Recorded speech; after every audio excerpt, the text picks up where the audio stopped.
Bonjour tout le monde. D'abord, je pense que ce qu'il faut dire, c'est que l'intelligence artificielle peut avoir bien évidemment un impact significatif sur la croissance de l'économie africaine d'une manière générale. Bien évidemment en stimulant la croissance économique bien entendu, mais également il y a un impact sur la partie de l'emploi. Donc la bonne nouvelle peut-être effectivement c'est que l'intelligence artificielle effectivement donc va créer de nouveaux emplois et qui va en faire profiter en tout cas à la population africaine pour améliorer leurs conditions de vie, etc.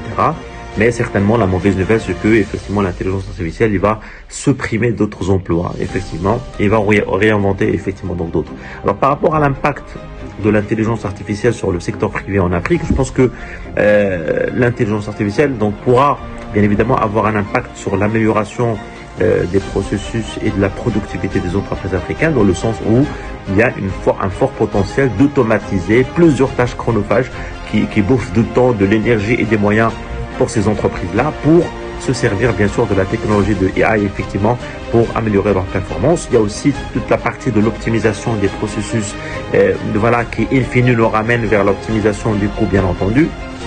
Il y a l'amélioration de la prise de décision. Vous savez, aujourd'hui, on parle de l'ère de la data, effectivement, de l'analyse de la data et de big data, etc.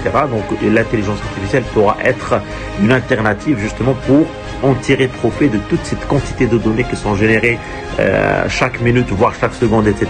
Et ça donnera des scénarios de décision pour éclairer, bien entendu, voilà, pour les entreprises. Et ça aussi, c'est un point qui est très intéressant. Il ne faut pas aussi oublier donc l'intelligence artificielle. Donc, c'est un moyen aussi pour stimuler l'innovation continue des entreprises africaines et du secteur privé, dans le sens effectivement où on sera dans une logique un peu de compétitivité plus accrue, bien entendu. Et cela nous amènera justement à développer de nouveaux produits, de nouveaux services et à investir surtout dans la partie aussi recherche et développement, dans l'optique bien évidemment d'aller dans cette logique et cette tendance mondiale aujourd'hui de l'hyper-personnalisation des produits et services à destination effectivement donc des clients.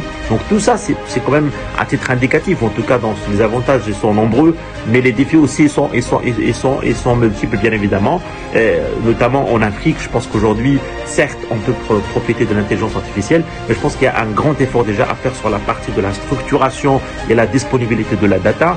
Il faut qu'on puisse avoir une coordination entre les États africains justement pour réfléchir sur un moyen de développer un modèle africain de l'intelligence artificielle bien évidemment. Il faut faire face à la problématique des coûts élevés bien évidemment, et surtout il faut soulever les questions donc de l'éthique aujourd'hui qui sont un sujet aussi donc très important qui est soulevé par l'intelligence artificielle à l'échelle mondiale et pas uniquement à l'échelle africaine.